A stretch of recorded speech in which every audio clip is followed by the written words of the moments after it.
భక్తివన్న ప్రేక్షకులకి శుభోదయం. 17/3/2025 స్వస్తిశ్రీ చాంద్రమానం క్రోధినామ సంవత్సరం ఉత్తరాయణం శశి ఋతువు పాల్గొన మాసం కృష్ణపక్ష తదియ సోమవారం.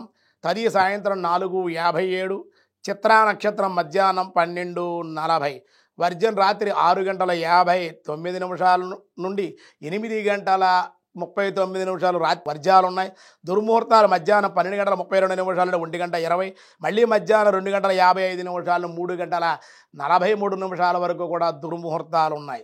సూర్యోదయం 6:12, సూర్యాస్తమయం 6:06. అలాగే అమృతగలి తెల్లవారుజామున 5:41 నుండి ఉదయం 7:21 వరకు. రాహుకాలం ఉదయం 7:30 నుండి 9 వరకు కూడా రాహుకాలం. శుభ సమయం ఉదయం 6:12, 6:06.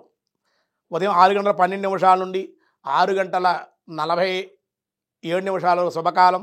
సాయంకాలం 6:06 నుండి 7 వరకు శుభకాలం. ద్రవయోగం మధ్యాహ్నం 12:57 విష్టి, సాయంత్రం 4:57 భవ, తెల్లవారుజామున 6.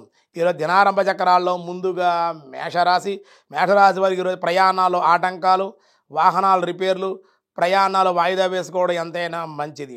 వృషభ రాశి ఉద్యోగంలో ఇబ్బందులు, శత్రువుల భయము, మానసిక అశాంతి, మాట్లాడితే విరోధం అన్నట్లుగా ఉండి వీడిని మాట్లాడినా బాగోదు, అవతల వాళ్ళు మాట్లాడిన విరోధాలు వచ్చే అవకాశాలు ఉంటాయి.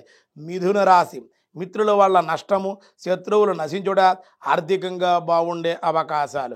కర్కాటక రాశి ధనలాభం, వ్యాపార ఉద్యోగ విద్యల యందు సానుకూలంగా ఉండే అవకాశం. సింహరాశి విరోధాలు, అపనిందలు, స్త్రీ మూలకంగా ఇబ్బందులు ఉండే అవకాశం.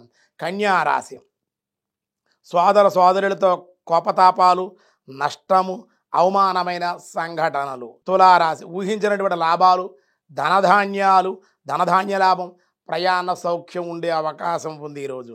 అలాగే వృశ్చిక రాశి నూతన గృహయోగం, వివాహయోగం, ధనలాభం, అప్రయత్న కార్యలాభాలు. ధనస్సు రాశి కొంతమేరకు మిశ్రమంగా ఉండే అవకాశాలు అయితే ఈరోజు ఉన్నాయి. స్థాన మార్పులకి, కొన్ని మార్పులకి చేర్పులకి అవకాశం. దేవాలయ దర్శనాలు మీకు ఇవాళ మేలు చేసే అవకాశం.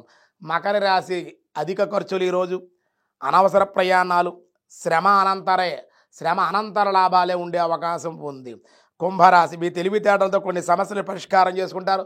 ధనయోగం, అనుకున్న పనులన్నీ అనుకున్నట్లుగానే ఈరోజు సాయంత్రానికల్లా పూర్తయ్యే అవకాశం. మీనరాశి శత్రువుల వల్ల ఇబ్బందులు, అనారోగ్య సమస్యలు, శ్రమతో ఉండే అవకాశాలు. వ్యాసాయ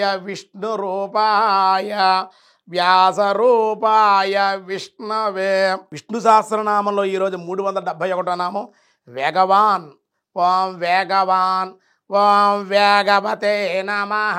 వేగవతే నమః మిక్కిలి వేగంగా పయనించేవాడని అర్థం. వాయువేగం కన్నా వేగంగా వెళ్ళగల శక్తి ఉంది ఆయనకి. కనుక ద్రౌపదీదేవి ఆక్రందనలు విన్నాడు. ఆమె రక్షించడానికి ఎంతో వేగంగా కదిలొచ్చాడు. కరిరాజు అంటే ఏనుగును మొర విన్నాడు. లావక్యంత లేదు ధైర్యము విలోలంబై ప్రాణంబుల్టావుల్ తప్పే మూర్చివర్చి తనువండస్యన్ శ్రమంబయ్యడ నీవే తప్పితప్పరం పెరుగా మన్నింప దీనున్నన్ కావవే వరద సంరక్షింపు భద్రాత్మకాని ఎలిగెత్తి చాటింది ఏనుగు ఆ కరిరాజు. వెంటనే ఆ మకరిని సంహరించి ఏనుగును రక్షించాడు. భగవానుడు సర్వవ్యాప్తి, సర్వము ఈ విశ్వంతా కూడా వ్యాప్తించి ఉన్నాడు. అందుకే విశ్వమే విష్ణువే విశ్వం.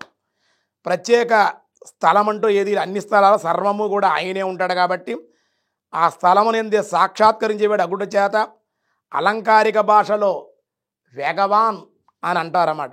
అని కొనియాడారు భగవంతుణ్ణి అని చెప్పారు. మిగతా విషయాలు రేపు చూద్దాం. ఈరోజు స్వస్తి.